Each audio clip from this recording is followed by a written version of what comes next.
반갑습니다. 이 새해가 시작되고 오늘이 11일이니까 열흘이 지났네요. 여러분, 계획하셨던 것들이 잘 진행되고 있는지 모르겠습니다. 1년 한 해 깁니다. 계속 장기전으로 우리 가야 되는 해이기 때문에 너무 무리하지 마시고 차근차근 계속해서 뚜벅뚜벅 걸어갈 수 있기를 바랍니다. 성경 보는 것도 마찬가지죠. 성경 보는 것도 한 번에 너무 무리해서 보지 마시고 꾸준하게 보시는 것이 더 중요할 것 같아요.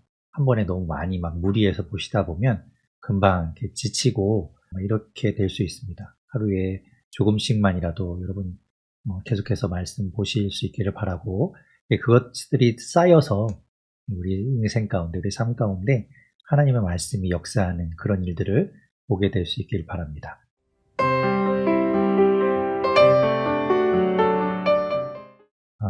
주님의 사랑 때문에 우리가 삽니다. 주님, 우리를 인도하여 주시고, 우리를 이끌어 주시고, 우리가 매번 실수하고, 또 실패하고, 절망하고, 좌절하고, 눈물 짓고, 한숨 지을 때, 주님께서 우리에게 찾아오셔서 그 사랑으로 우리를 다시 일으켜 주시고, 그 사랑으로 우리를 보듬어 주셔서 감사합니다.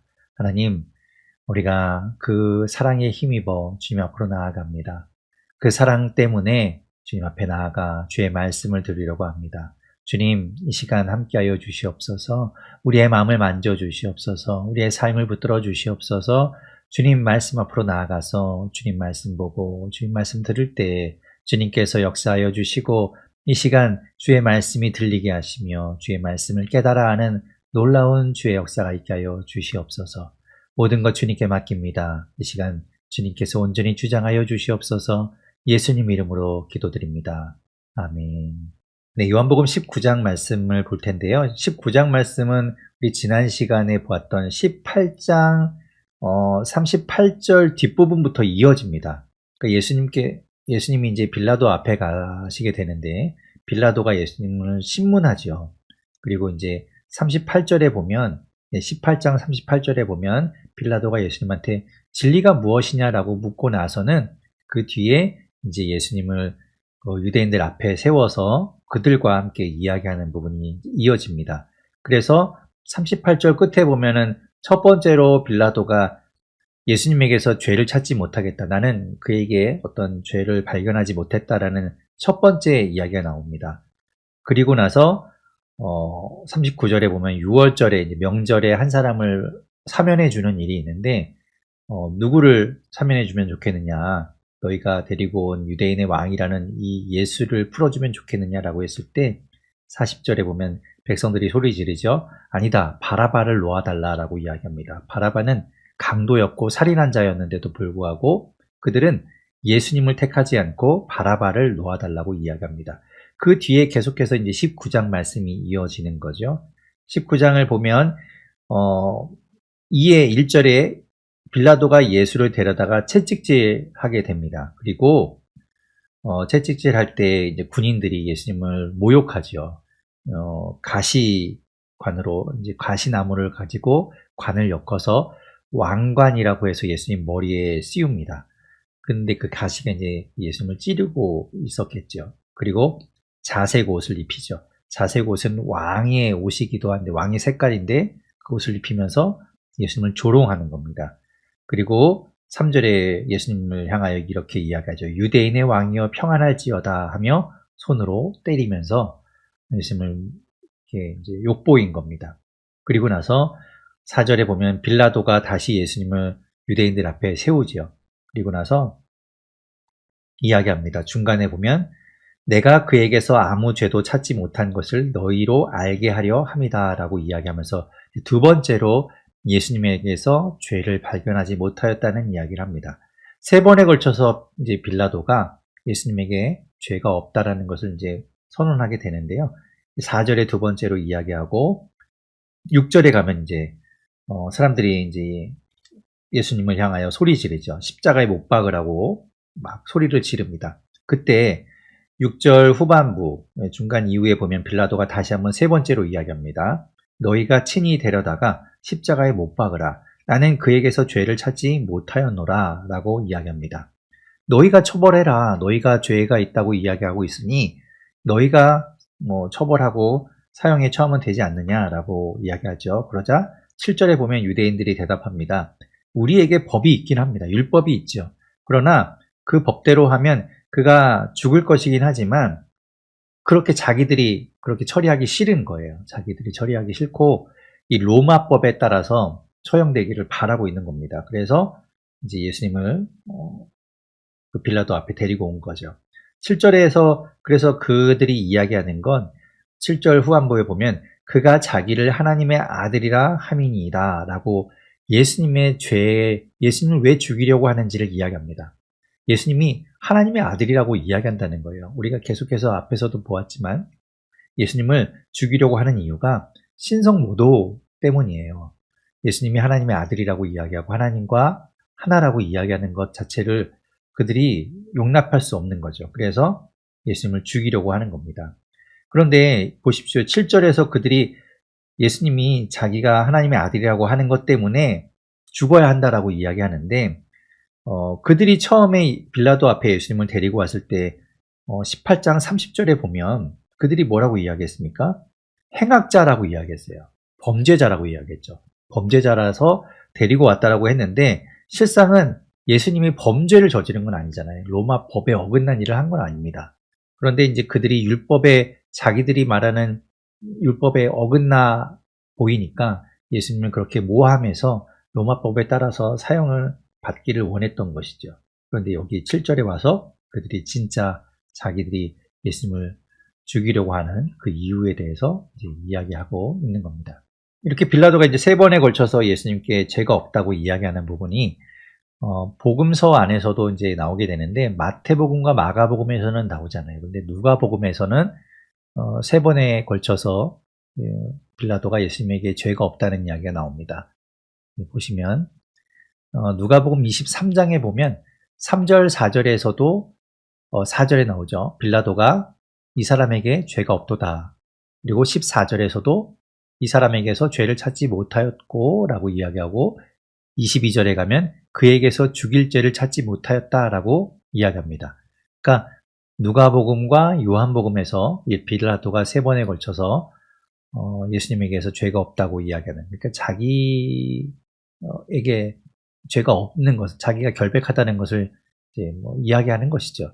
그런 3번에 걸쳐서 이야기하는 부분이 나옵니다.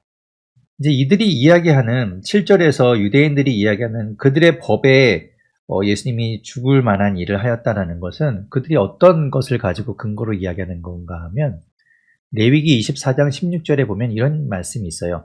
여호와의 이름을 모독하면 그는 그를 반드시 죽일지니 라고 이야기합니다. 회중이 돌로 쳐서 죽이는 거예요. 그렇게 이제 죽이라고 이야기하고 있는데 지금 이들은 예수님이 하나님의 이름을 욕되게 하고 있다라고 이제 모욕하고 있는 것이고 모함하고 있는 것이고 그리고 그들의 법대로 율법대로라면 돌로 쳐서 죽여야 하지만 그들은 로마법에 따라서 예수님이 십자가형을 받기를 원하고 있는 거죠. 그래서 십자가에 못 박으라라고 구체적으로 이제 사형 방법까지 이야기해 가면서 소리를 지르고 있는 겁니다. 8절에 보면 빌라도가 그 말을 듣고 두려워해요. 두려워합니다. 그 전에는 두려워했다는 이야기가 이제 요한복음에 나오지 않았었는데 예수님이 하나님의 아들이라고 하는 이야기를 듣고 그가 이제 두려워합니다. 그래서 9절에 보면 예수님께 가서 이야기하죠. 너는 어디로부터냐? 하나님의 아들이라고 하는데 정체가 뭐냐라는 거죠. 그렇게 물어보지만 예수님께서 답하지 않습니다. 그러자 빌라도가 이야기합니다. 나에게 권한이 있는데 나에게 잘 보이면 널 풀어줄 수도 있는데 왜 말하지 않느냐라는 거죠. 하지만 예수님은 말씀하시죠. 11절에 보면 권한은 너에게 있는 것이 아니라 하늘로부터 오는 거다라고 이야기하시는 거예요. 위에서 주지 아니하였더라면 나를 해할 권한이 없었다라고 말씀하시면서 나를 내게 넘겨준 자의 죄는 더 크다라고 말씀하시죠. 그들이 누굽니까? 종교 지도자죠. 종교 지도자들이 더 큰 죄를 지고 있는 겁니다. 그래서 예수님을 이제 빌라도는 어떻게든지 놓아버리고 싶은 거예요. 골치 아프니까. 그죠? 골치 아픈 일에 휘말리고 싶지 않아서 어떻게든 그냥 놓아서 자기들끼리 처리하기를 바라고 있는 겁니다. 그런데 12절에 보면 유대인들이 이렇게 이야기합니다. 이 사람을 만약에 당신이 놓으면 당신은 로마 황제인 가이사의 충신이 아닙니다. 자기를 왕이라고 하는 자를 놓아주면 어떡하냐라고 이제 협박 아닌 협박을 하고 있는 겁니다. 그래서 이제 빌라도가 그 이야기를 듣고 예수님을 이제 사형에 처하게 되죠. 그래서 13절에 보면 재판석에 앉아서 이제 재판을 하고 판결을 내리게 됩니다. 14절에 보면 이날이 이제 6월절의 준비일, 6월절 전날이었기 때문에 이제 판결을 내리게 되는데 여기에서 보면 14절에 제6시에 판결을 내리게 됩니다. 그래서 보시면 제6시라고 하면 이전에 우리가 보았던 마가복음의 그 예수님의 시간대별로 예수님이 어떤 일을 십자가 사건을 이제 기록하고 있는 걸 보면 이제 이렇게 되어 있어요. 마가복음 15장에 나와 있는 기록을 보게 되면 제3시에 십자가에 못 박히십니다. 그런데 제3시는 이게 유대인의 시간이에요. 유대력에 의한 시간입니다.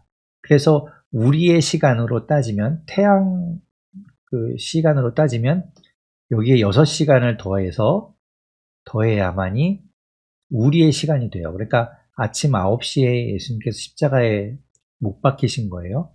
그리고 마가복음 15장 33절에 보면 제6시 거기에 6시간을 더하면 우리 시간으로 12시가 되겠죠. 정오에 온 땅에 어둠이 임하게 되고요. 그리고 제9시 오후 3시까지 계속되고 오후 3시에 예수님께서 이제 숨을 거두시게 됩니다.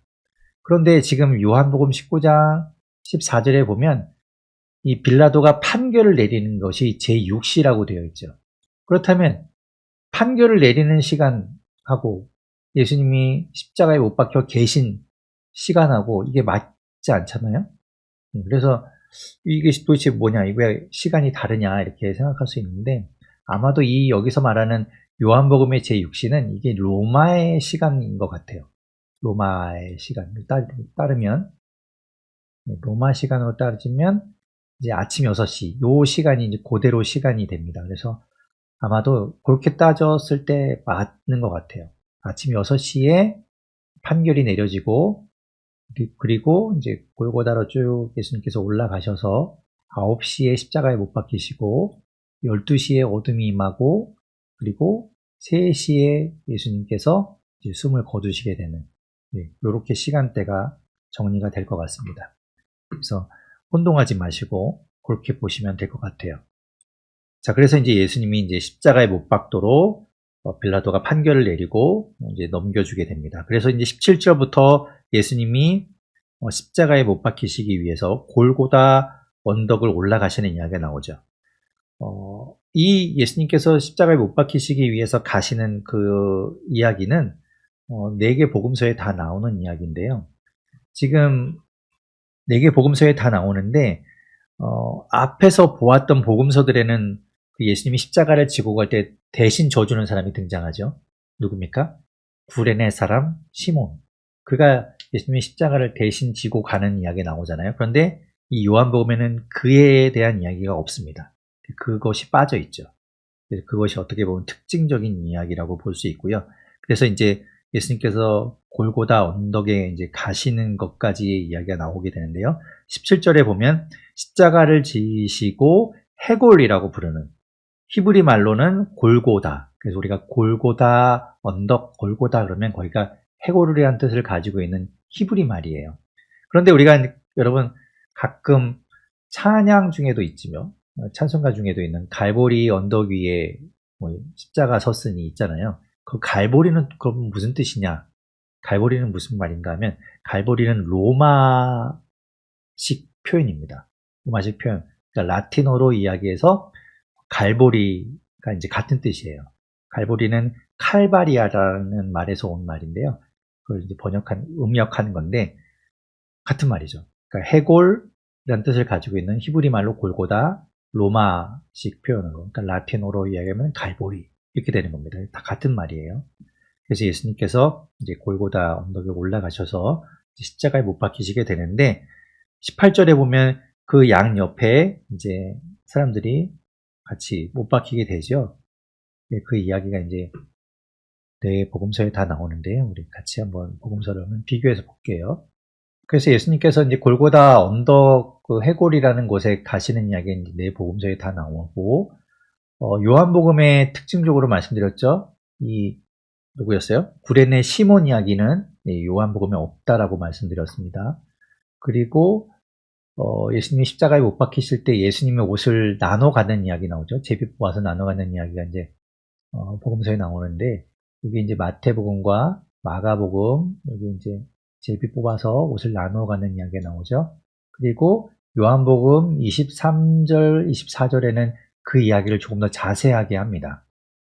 그래서 지금 우리가 보고 있는 요한복음 23절, 24절에는 군인들이 예수님을 못 받고 그 옷을 이제 나누어 갖고, 그 속옷은 또 통으로 짠 거라서 한 사람이 갖고, 이렇게 뭐 이런 제비 뽑는 이야기들을 조금 더 자세하게 하고 있는 것이 이제 요한복음이죠.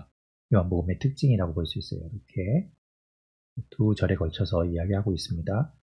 그리고 이제 죄패를 붙이게 되는데요.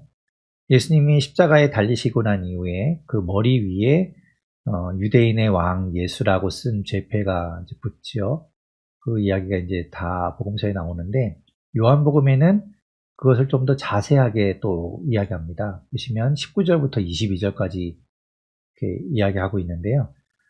요한복음에서는 나사렛 예수 유대인의 왕이라고 써놓고, 그리고 그것을 히브리 말과 로마 말, 헬라 말로 각각 기록해 두었다라고 이야기합니다. 그러자 이제 유대인 대제사장들이 이야기하죠. 아니, 유대인의 왕이라고 쓰지 말고 자칭 유대인의 왕이라고 써라. 그러니까 빌라도가 이야기합니다. 아니다. 내가 쓸 것을 썼다. 내 마음대로 할 건데, 뭐 이런 식으로 이제 이야기하는 거예요. 그래서 이제 그 이야기가 죄패에 관련된 이야기가 조금 더 요한복음에는 자세하게 나오죠. 그리고 예수님이 양 옆에 이제 강도들이 달리게 되는 이야기가 또 복음서에 나오죠. 그래서 마태복음에서 이제 강도 둘이 십자가에 달리고, 그리고 그들도 예수님을 모욕한 이야기가 나오죠. 그리고 마가복음도 마찬가지. 또 요한복음도 18절에 이제 그 이야기가 나옵니다. 그런데 누가복음에는 그 이야기를 좀 더 자세하게 다루고 있어요. 그래서 한 사람은 예수님을 욕하고, 그렇지만 한 사람은 예수님을 두둔하죠. 그러면서 예수님께 간청합니다. 당신의 나라에 임하실 때에 나를 기억하소서. 그래서 이 한 사람의 강도, 한 사람의 행악자는 결국 예수님과 함께 낙원에 있게 됩니다. 구원받게 되죠. 그 이야기가 이제 누가복음에 나와요. 그리고 누가복음에는 예수님이 그 골고다 언덕을 올라갈 때 예루살렘의 멸망에 대해서 이야기하시는 부분이 이제 또 나오게 되는 이런 특징적인 부분을 가지고 있고요. 그리고 요한복음의 특징이라면 또 예수님께서 이제 십자가에 달리셨을 때 그 옆에 있는 사람들이 누가 있었는지, 그 예수님이 십자가에 달리신 사건에 또 함께 있던 사람들의 이름들이 나오고, 그 밑에서 벌어진 일들을 기록하고 있습니다. 그것이 이제 25절부터 27절까지 말씀인데요. 거기 보면 이제 여인들이 있죠. 예수님의 어머니, 또 막달라 마리아, 뭐 마리아들이 이렇게 있고, 그리고 누가 있는가 하면 마리아와 사랑하시는 제자가 등장합니다. 그래서 이 사랑하시는 제자에게 예수님께서 이 어머니를 부탁하죠. 그리고 그 제자가 그 어머니를 자기 집에 모시게 됩니다. 이 이야기가 요한복음에 나와요. 다른 복음서에는 없습니다. 왜 요한복음에 이 이야기가 나올까요? 이 사랑하시는 제자가 요한이기 때문이에요. 우리가 요한이라고 본다고 했죠? 그러니까 요한만 알고 있는 이야기입니다. 이렇게 여기에만 기록되어 있는 것은 요한만 알고 있기 때문에 그래요. 그러니까 다른 복음서에는 없고 요한복음에만 나오는 것이죠.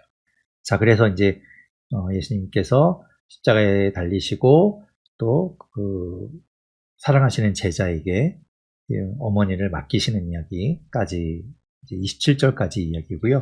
그리고 28절부터 예수님이 십자가에 달리신 이후에 그 사건을 이야기합니다. 37절까지가 그 사건을 이야기하고 있는데요. 보게 되면 28절에 보면 예수님께서 이제 십자가에 달리셔서 하시는 이야기가 있는데 28절 끝에 보면 내가 목마르다 라고 말씀하세요. 이 내가 목마르다라는 말씀은 시편 69편 21절에 있는 말씀이 이제 이루어진 것이다라고 이 요한복음의 저자는 그것을 그렇게 이제 해석하고 있죠. 그래서 시편 69편 21절에 보면 목마를 때에 초를 마시게 하였다라는 그 말씀이 있는데 지금 예수님께서 내가 목마르다 하니까 거기에 있는 사람들 중에 이제 포도주, 신포도주를 적셔서 예수님이 입에 대어주죠. 그리고 30절에 보면 그 포도주를 받으신 이후에 다 이루었다 하시면서 예수님이 이제 영원히 떠나가시게 됩니다. 자, 그리고 나서 예수님이 이제 돌아가신 이후에 어떤 일들이 벌어지는가가 31절부터 37절에 있는데요. 그러니까 여기서 그렇다면 예수님의 이야기를 같이 좀 보면 좋겠는데 우리가 가상칠언이라는 이야기를 여러분 들어보셨을 거예요. 고난주간에 우리가 대체로 많이 묵상하는 이야기인데 예수님께서 십자가에 달리셔서 하신 말씀들이 있습니다. 7개의 말씀이 있어요. 그것이 이제 십자가 상에서 말씀하신 것이기 때문에 가상칠언이라고 이야기합니다. 그래서 보시게 되면 첫 번째로 이제 누가복음하고 요한복음에 이제 대체로 예수님의 말씀이 많이 나오죠. 자, 누가복음 순서대로 이 순서대로 하셨을 것으로 이제 보게 되는데요. 누가복음 23장 34절에 보면 아버지 저들을 사하여 주옵소서 자기들이 하는 것을 알지 못함이니이다 라고 그 사람들을 용서하시는 이야기가 나오죠. 첫 번째. 두 번째가 이제 23장 43절에 내가 진실로 내게 이르노니 오늘 내가 나와 함께 낙원에 있으리라. 이 이야기는 뭐였어요? 아까 양옆에 있던 강도 가운데 한 사람에게 하신 말씀이었죠.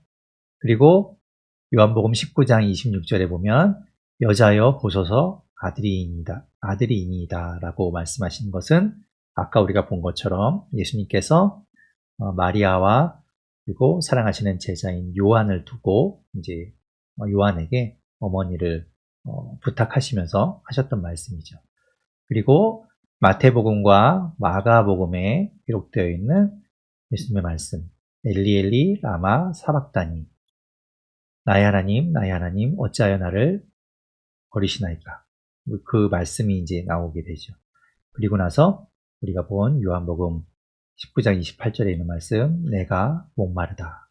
그리고 신포도주를 적셔서 입에 대고 난 다음에 예수님께서 30절에 다 이루었다 말씀하시고 마지막으로 누가복음 23장 46절에 있는 말씀처럼 아버지 내 영혼을 아버지 손에 부탁하나이다 라고 말씀하시면서 예수님께서는 영원히 떠나가시고 숨을 거두시게 됩니다.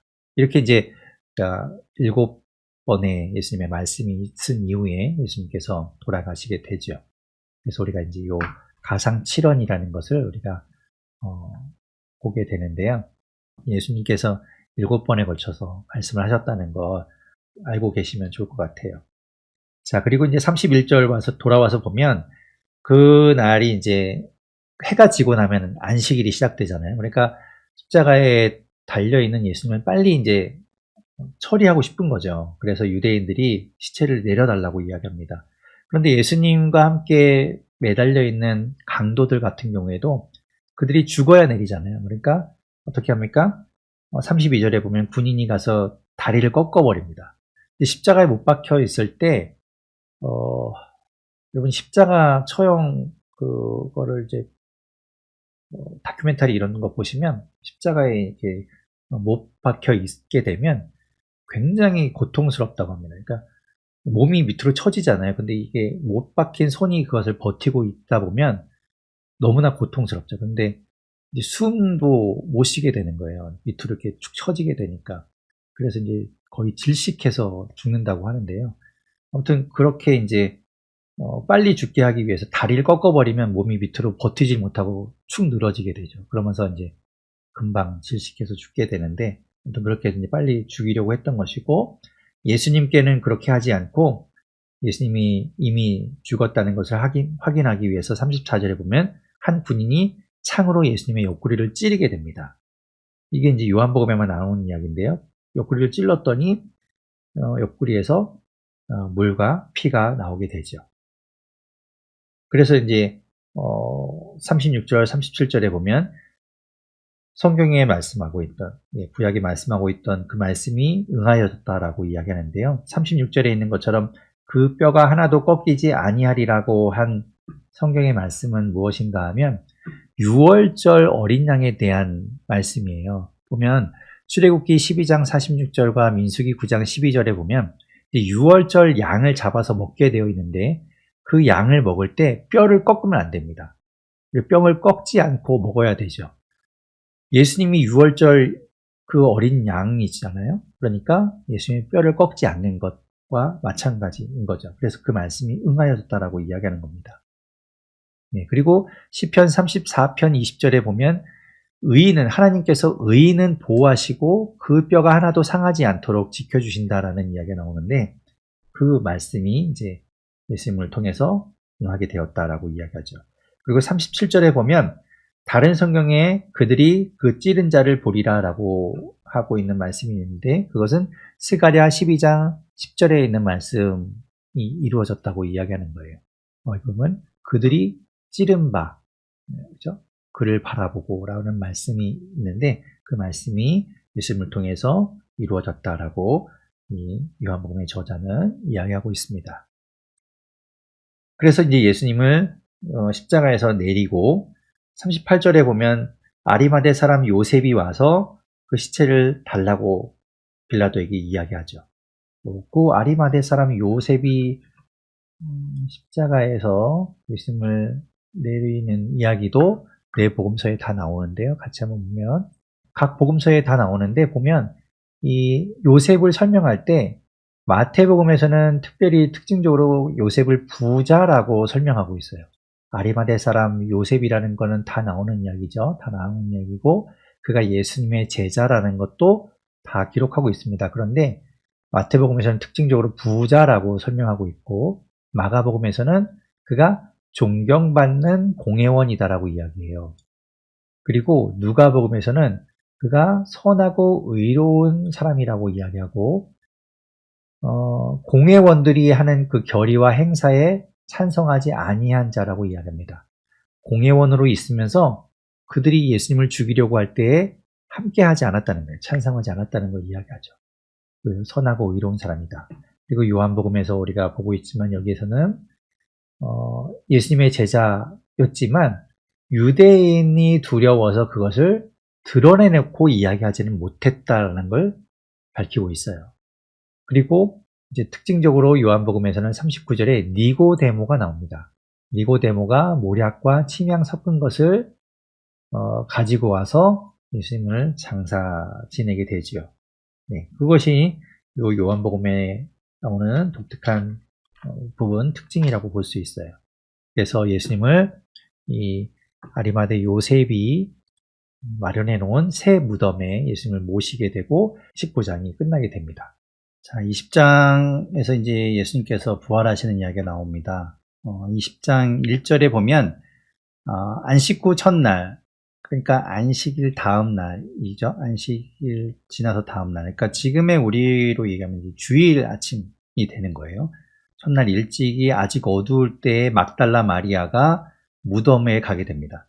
그런데 막달라 마리아만 간 것은 아니고 그 외에도 이제 다른 여인들도 함께 갔죠. 그런데 이제 이 요한복음에서는 막달라 마리아를 주인공처럼 이야기하고 있는 거예요. 자, 그래서 이제 그 이야기도 4개 복음서에 다 나오는 이야기니까 같이 한번 비교해서 볼게요. 빈 무덤, 예수님이 부활하신 그 빈 무덤에 대한 이야기가 나오는데요. 각 복음서에 보면은 이제 찾아갔던 여인들이 나오는데, 마태복음에서는 막달라 마리아와 다른 마리아가 갔다고 하고, 마가복음에는 막달라 마리아와 야고보의 어머니 마리아, 그리고 또 살로메가 있었다라고 이야기하죠. 그리고 요한복음은 그냥 막달라 마리아만 이야기합니다. 그리고 누가복음에는 막달라 마리아, 요한나, 야고보의 어머니 마리아, 또 그들과 함께한 다른 여자들도 있었다라고 이제 이야기해요. 여인들이 많이 있었어요. 그런데 이제 그 중에 이제 대표적으로 막달라 마리아에 대해서 이제 이야기하고 있기 때문에 그렇게 이제 막달라 마리아를 주목해서 이야기하는 거죠.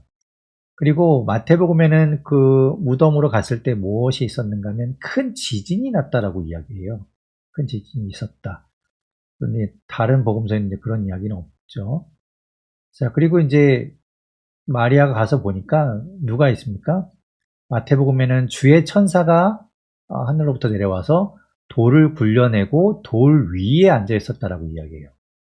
그리고 뭐 그 형상은 번개 같고 옷은 눈같이 휘었다라고 이야기합니다. 근데 아무튼 이제 주의 천사가 어디에 있어요? 돌을 굴려내고 그 돌 위에 앉아 있었다라고 이야기하죠.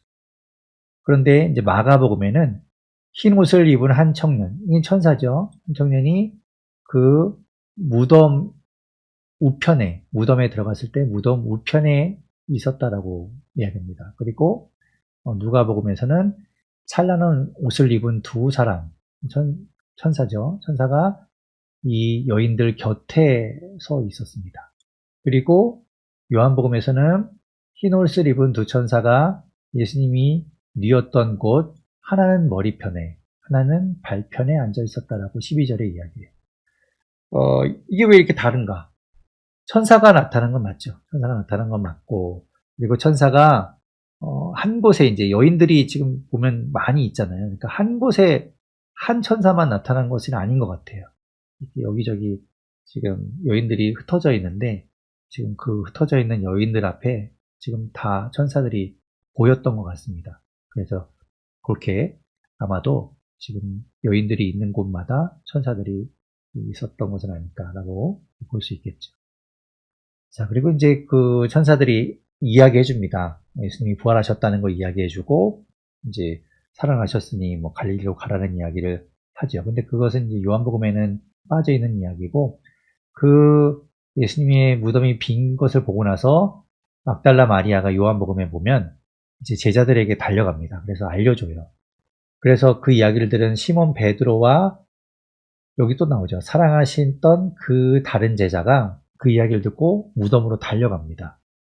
달려가서 보니까 이제 비어 있는 거죠. 그런데 보면 둘이 막 달려가는데 누가복음에는 베드로만 나와요. 베드로가 이제 무덤에 달려가서 보았더니 무덤은 비어 있고 세마포만 있더라. 그래서 이제 그걸 보고 집으로 돌아갔다라고 이야기하는데 이 요한복음은 더 자세하게 이야기해요. 막 다름질해서 가게 되는데 누가 먼저 도착했는가?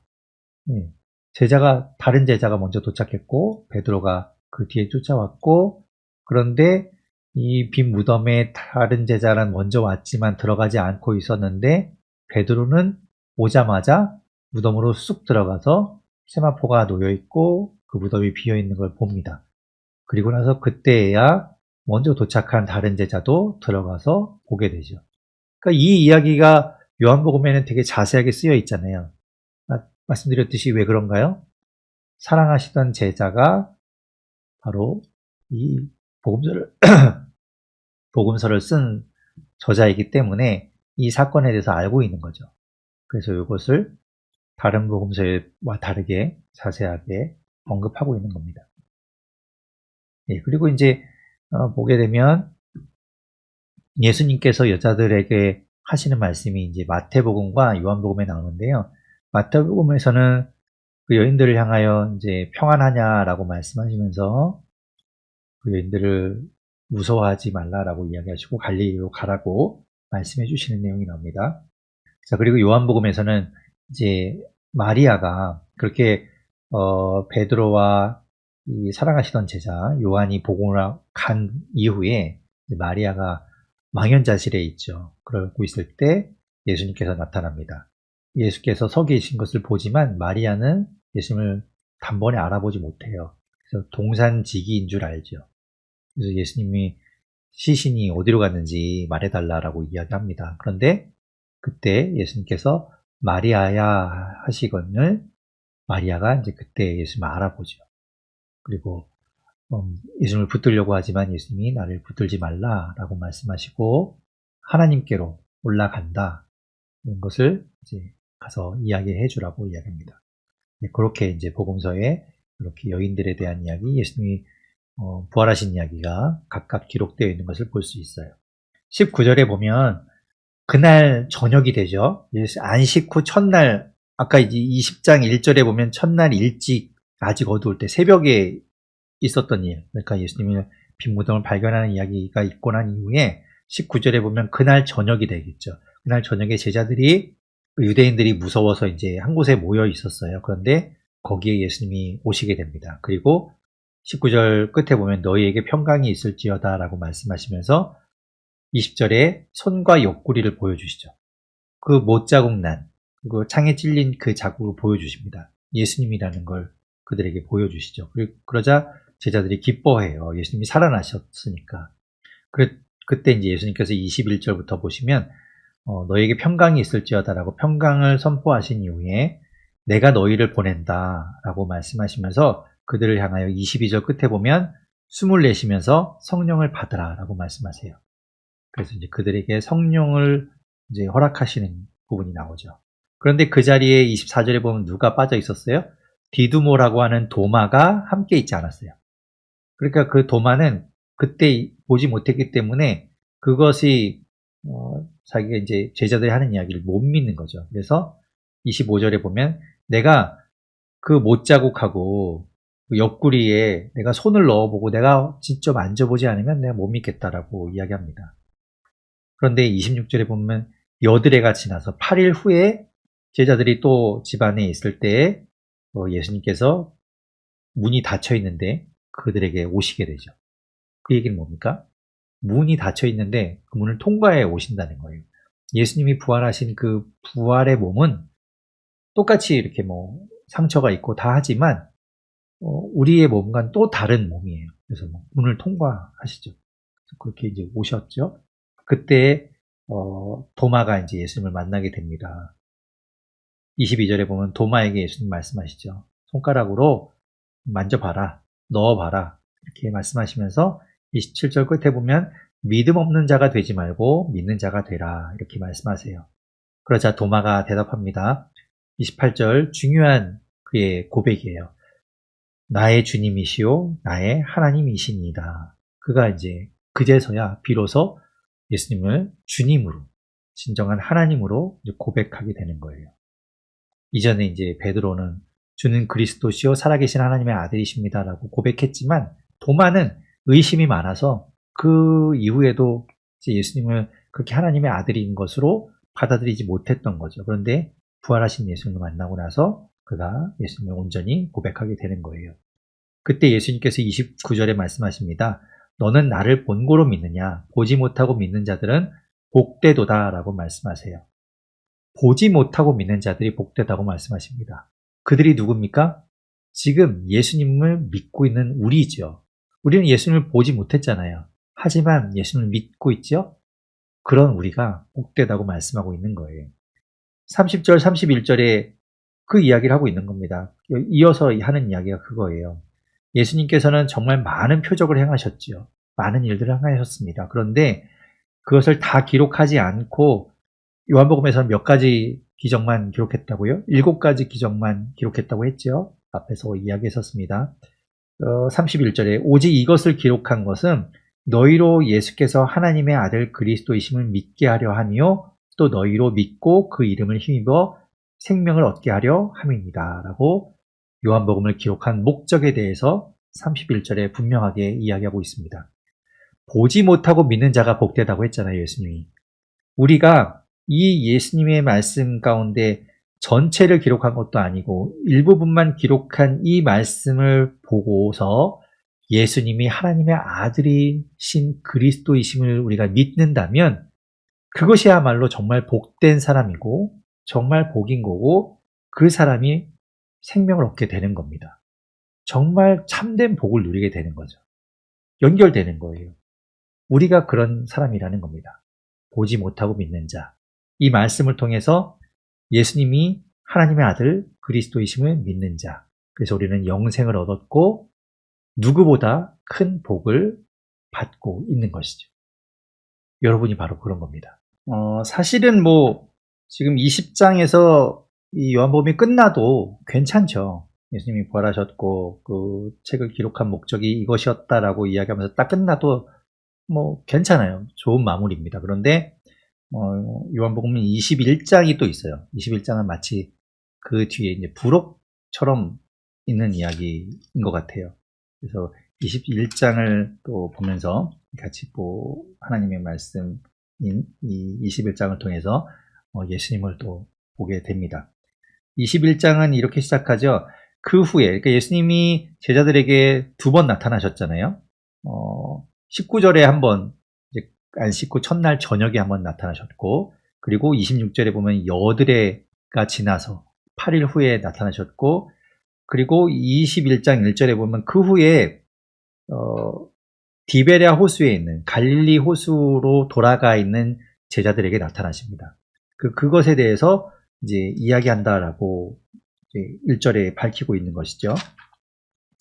자, 2절에 보면 그들이 이제 예수님의 제자들 가운데 이들이 갈릴리로 돌아가서 어부의 일을 하게 됩니다. 누군가 하면 2절에 있듯이 시몬 베드로, 디두모라고 하는 도마, 아까 나왔던 도마죠. 의심 많은 도마. 그리고 갈릴리 가나 사람 나다나엘. 나다나엘은 누굽니까? 1장에 나왔던 빌립이 가서 예수님을 전했더니 에이 나사렛에서 무슨 선한 것이 나오냐 뭐 이렇게 했던 그 나다나엘입니다. 나다나엘. 그리고 세베대의 아들들 누구인가요? 야고보와 요한. 그리고 또 다른 제자 둘이 함께 있었다고 이야기하죠. 그러니까 총 7명이에요. 7명이 이제 그 갈릴리로 돌아가서 자기 고향집으로 돌아간 거죠. 그렇게 돌아간 겁니다. 그때 이제 3절에 보면 베드로가 나 물고기 잡으러 갈래? 그랬더니 같이 가자. 그러고서 물고기 잡으러 간 거예요. 근데 그날 밤에 이제 물고기를 잡으려고 했지만 잡지 못합니다. 날이 그렇게 밤새 빈손이 되어서 돌아올 뻔했는데 그때 예수님을 만나게 되죠. 4절에 보면 날이 새어갈 때에 예수께서 바닷가에 서셨으나 제자들이 예수이신 줄 알지 못하는지라. 예수님을 이렇게 한 번에 알아보지 못해요. 예수님이 이제 부활하신 이후에 그렇게 예수님이 좀 변화되신 것 같아요. 그래서 이제 다들 한 번에 잘 알아보지 못합니다. 그때 예수님께서 5절에 말씀하시죠. 얘들아, 너희에게 고기가 있느냐? 라고 물으시지만 그들은 잡은 게 없잖아요. 없습니다. 그랬더니 6절에 그러면 그물을 배 오른쪽에 던져라. 그러면 잡을 거야. 라고 하시니까 그렇게 이제 배 오른쪽에 그물을 던지죠. 그랬더니 그물이 찢어질 만큼 많은 물고기를 잡게 됩니다. 그때 이제 7절에 보면 예수께서 사랑하시는 그 제자, 또 나오죠. 그 제자 나옵니다. 그 제자가 알아봐요. 주님이시다. 그래서 베드로에게 이야기합니다. 그러자 베드로가 그 이야기를 듣고 바로 그냥 벗고 있다가 물고기 이제 바닷가에 있으니 고기 잡느라고 벗고 있다가 겉옷을 두르고 바다로 뛰어들어서 예수님한테 갑니다.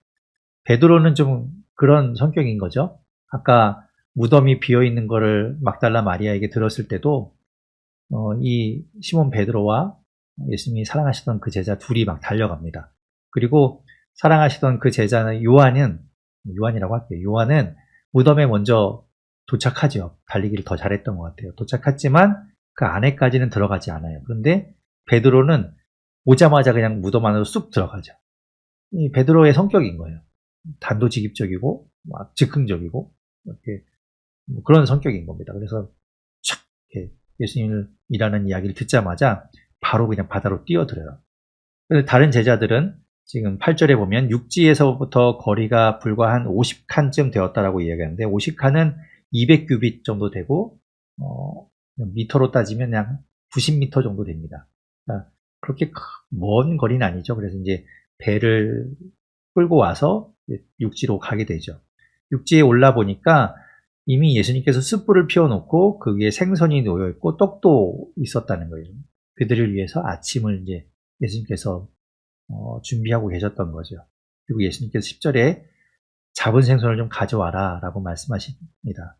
그래서 이제 베드로가 그물을 올려서 보니까 물고기가 11절 중간에 보면 153마리가 잡혀 있죠.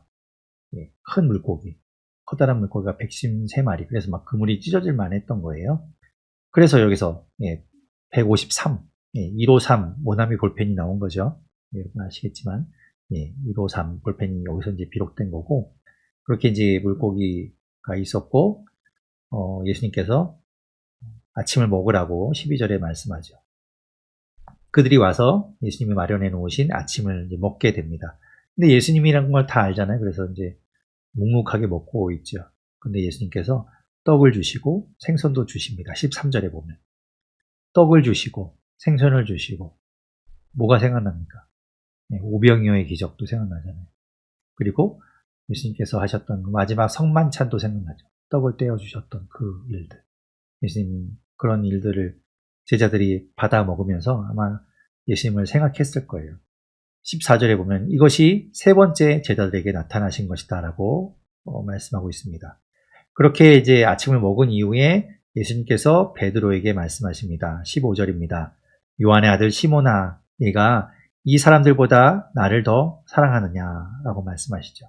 시몬에게는 예수님을 부인했던, 예수님을 세 번 모른다고 했던 그 아픈 기억이 있잖아요. 그래서 정말 예수님을 제대로 쳐다보지도 못하는 그런 마음일 텐데, 예수님께서 베드로에게 네가 나를 사랑하느냐라고 물으시는 거죠. 그때 베드로가 대답합니다. 주님, 그러하나이다. 내가 주님을 사랑하는 줄 주님께서 아시나이다.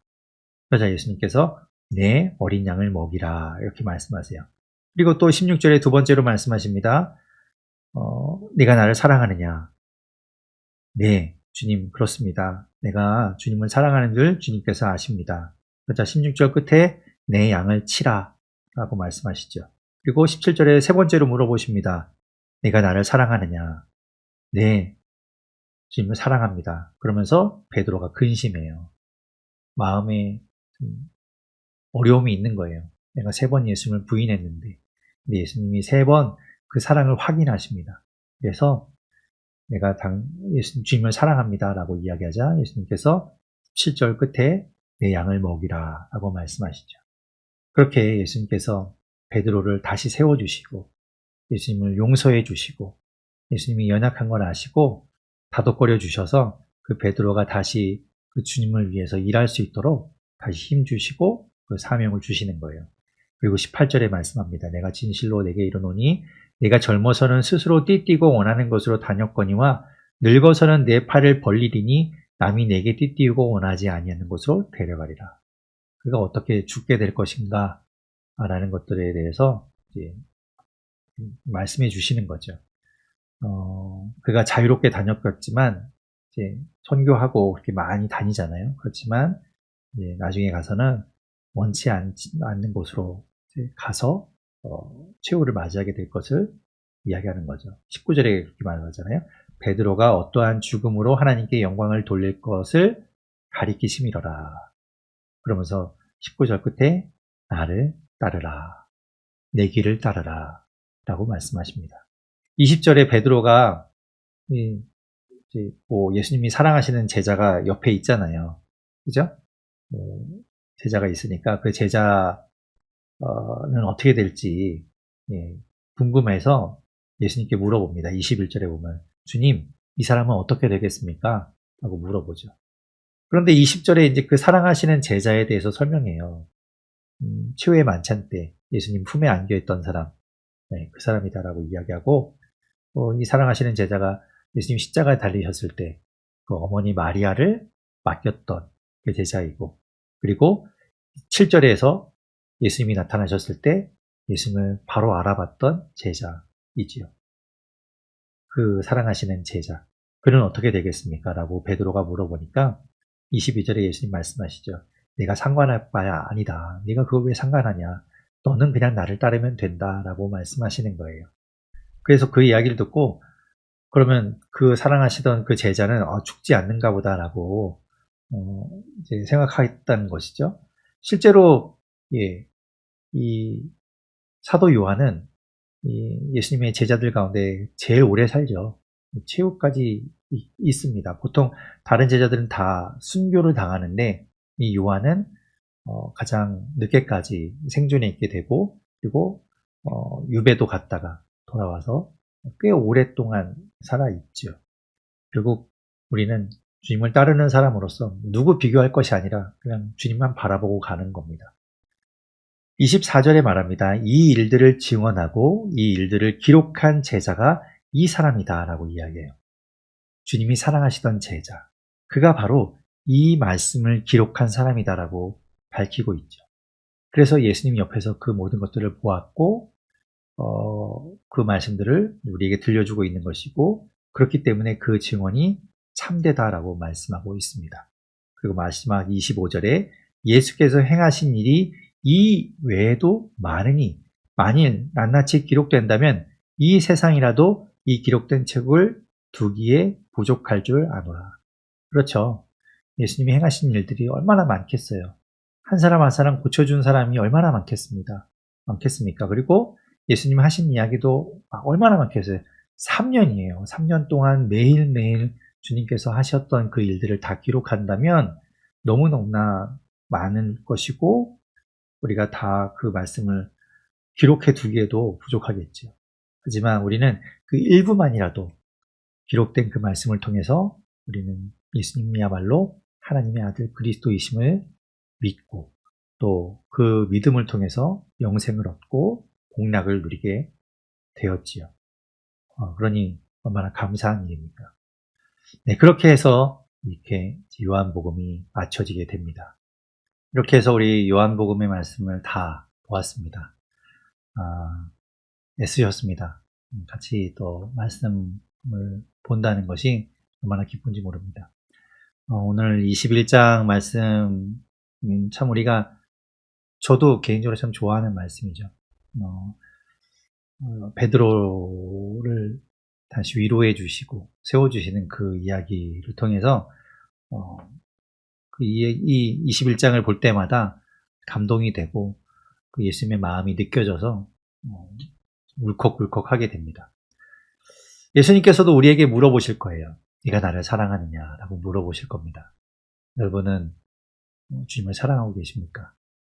물론 사랑하시겠지만 예수님께서 말씀하시는 것처럼 네가 이 사람들이 나를 사랑하는 것보다 다른 사람보다 나를 더 사랑하느냐라고 물으실 때, 네, 주님, 제가 주님을 사랑합니다 라고 답할 수 있는 우리가 되면 좋겠습니다. 우리 함께 교회는 그래서 올 한 해 우리가 정말 나의 하나님을 사랑하자라고 정했었는데, 같이 주님을 깊이 더 사랑하는 한 해가 되면 좋겠다 생각이 됩니다.